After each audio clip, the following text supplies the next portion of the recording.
si Joshua harapin po ang lahat po ng kaaway nila at dismantle yung 3145 cities na nakaharang sa dadaanan nila on to Canaan, the promised land. Dahil meron siyang revelation. Hindi po siya natatakot. Dahil kasabay po ng salitang yan ay, be courageous. Do not fear. As I was with Moses, so I will be with you. Binibigyan tayo na Diyos ng revelation to guide us. Kaya pag ang church po ay wala pong prophetic word na naririnig dahil puro bishop ang nagtuturo, kahit hindi full-time, pas ng boksingero, bodyguard ng politiko, nagtitinda, nagninegosyo. At mga pastor, at so-called matatalino, theologian, gagaling mag-English. Yung church po'y bonsai, hindi umuusad. Sarado po yung isip nila, spiritually speaking. Sila po yung tinatawag namin ni Jesus na modern day Pharisees. And they do things according to their education and strength. So they fail. Because the Lord said, it is not by might nor by power, but by my Spirit. It is the anointing, not education, not gifts and talents or abilities. It is the anointing that breaks the yoke. At pag binigyan ka ng Diyos ng revelation, kasabay po dito ay anointing. Kaya kahit gusto mong umiyak, na narinig mo yung kantang, Christ is enough for me, hindi ka makaiyak, nakangiti ka habang kumakanta. Because you are anointed with joy. You are anointed with gladness. We are anointed with happiness. We are anointed to dance, to rejoice, to shout, for the Lord has done great things for us. So we are filled with joy. Kaya dapat lahat po tayo, paabutan po ang lahat.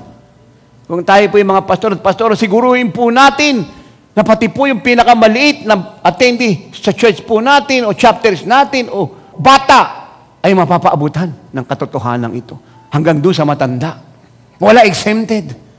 At lahat po ay ating ipipersuade na maganda ng sarili. Matagal pa, ilagay na po sa kanilang diary, sa kanilang notes, ang celebration ito. Ihanda na po nila yung kanilang isusuot. Mag-live muna sa trabaho. Mag-live muna sa negosyo. Yung negosyo nandiyan lang ang trabaho pag-aaral. Pero itong gagawin ng Diyos ay minsan magaganap sa loob ng 25 taon. And when you miss that, then you are a fool and the same time a stupid.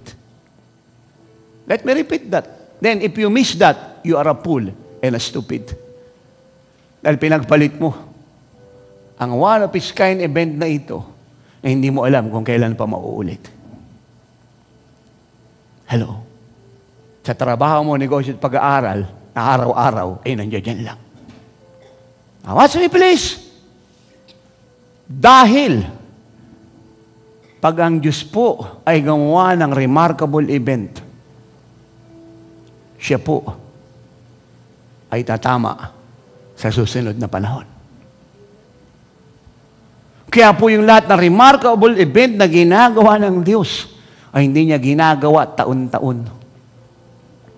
Siya po ay may period ng panahon. At hindi po natin ito malalaman malibang siya po ang magsalita. Minsan it takes 10 years, 15 years, 20, 30, 40, 50, or even 100 years bago niya po ito gawin. Dahil pag ito po ay ginawa niya na, yung gagawin niya ay tatama sa susunod na panahon. At ang bisa po nito ay habang panahon. At sa kanya pong grasya, tabag at awa sa lahat. Nagbibigay po siya ng mahabang panahon para ang lahat ay bigyan ng pagkakataon na huwag sayangin ang kanyang visitation. Kita niyo po, ang dami pong tao sa Jerusalem ng Feast of Pentecost. Ang sabi po ng Bible, lahat po ng Hudyo nagkalat sa buong mundo sa ilalim ng silong ng langit ay nagpunta po ng Jerusalem to celebrate the Feast of Pentecost. Hello? At hindi lang po sila kasama po yung ibang lahi na nakaintindi po ng kahalagaan ng selebrasyon na ito. But the problem, ito pong mga Diyos na ito, at ito pong mga sumama sa kanila, sa bawat bansa, ay gustong i-celebrate po yung Feast of Pentecost in the same old system, way, or manner. And they miss the new wine, the new order. Hello. Kaya hindi kayo dapat magtaka yung nakaranas lang po ng visitation ng Diyos ay 120 lang. Because they are in tune with God para sa bagong order na kanyang i-establish, and that is to empower the church and to dismantle religion and to possess them with His presence so they can do the works of Christ na hindi nagagawa ng mga Pariseo sa tagal ng panahon. Hello. At nang mamiss po ito ng mga tao sa Jerusalem, they miss it. At dahil ito po, inamiss nila nung ginawa nila, piniresecute po nila yung nakaranas. Hanggang ngayon, yan po ang principle.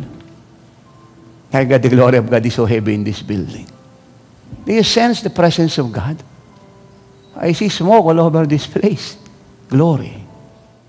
Huwag niyo pong nga kalimutan, pag ang isang ministeryo po ay totoo na galing sa Diyos, at pag ang isang pong apostol o leader ay totoong galing sa Diyos, sa simula ng pagtatayo ng ministeryo at pagkakahirang sa kanyang lingkod, hanggang sa ito'y matapos, ang Diyos po ang nangunguna. Dahil siyang may-ari. Hindi po siya papayag na yung plano niya at gusto niya ay masira. At lahat po ng haharang dito ay aayusin niya. Hello? Maglilinis po siya, kung may magkakasala, magpapatawad, para yung kanyang layunin ay tumuloy. At magbibigay po siya ng malaking pagkakaintindi sa lahat. Na hindi dapat makalimutan ng sino man na siya ang may-ari. At pangalan niya ang nakasalalay rito. At ang plano niya ang dapat maganap. Hello? Meron ba kayong revelation? Magmula nung magsalita ako rito ng August. Pagkatapos si Satanas atakihin sa puso dahil yung kanyang pagsisinungaling ay walang naniwala. Maliban sa dati nang nasa kasinungaling at di tama ang puso. Kasi yun naman ang principle eh. Bago mo madaya ang isang tao, dati na siyang nadaya ng sarili niya. Ganun po yun. Dahil kung ang isang tao po ay hindi nadaya ng sarili niya, kahit dayain mo yan, hindi mo madadaya yan. Huwag niyo nga kalimutan, wala pong power ang magnet sa plastic. Walang power ang magnet sa papel. At walang power ang magnet sa baso. Hello? Ano pong ginawa na ulit pagkatapos po nung kahiyahiyang gawa ni Satanas na tinawanan ng Diyos? Nagsalita siya. At yung salita po niya ay siyang ginawa niyang team ng anniversary niya. Alam sabi niya, Jesus is our shield. You are exalted from glory to glory. Now, meron ba kayong revelation? Na ito po'y sinabi ko, meron kayo naramdaman yung anointing po ng ministry nagbago? Meron ba kayo naintindihan? Na hindi na siya kagaya ng dati? Tapos po yung amay na may naintindihan. Now, bakit po nagbago? Kasi nga may nangyari. Ba't may nangyari? Nagsalita nga ang Diyos eh. At pagkatapos niya magsalita, siya po'y gumawa. Anong ginawa niya? Di sinabi niya, we are exalted from glory to glory. Kaya nga yung kantang Another Dimension eh, pinipicture ko sa kakasayaw na. Pataas lang pataas. At yan ang dahilan kung bakit ngayon ito yung nararamdaman natin. Nadaman-daman natin ang Diyos nandito. Kaya nga dapat yung puso't diwa natin kagaya ng wise men from the east. nakatuon doon sa Revelation. Na araw-araw, kinakapture ka nito, pinoposes ka nito. Hindi ka po pwede magkaroon ng sarili mong prayer life at agenda sa buhay at weeping and groaning na kinaugalian mo. Because you're in the new movement, order, and works of God. Kasi, hindi po ba ito weird? Nagsasalita niyo siya gumagawa ng dakilang bagay pagkatapos yung nakarinig para siyang patay, parang bagong imbalsa mo sa morgue, tulala, wala sa katinuan. Hindi ba nakaka-weird yun? Yung sinasabi no, dakilang bagay, na indalay, kagalakan, tapos yung nakarinig parang bago imbalsa mo. Hindi ngangiti kayo. That is so weird.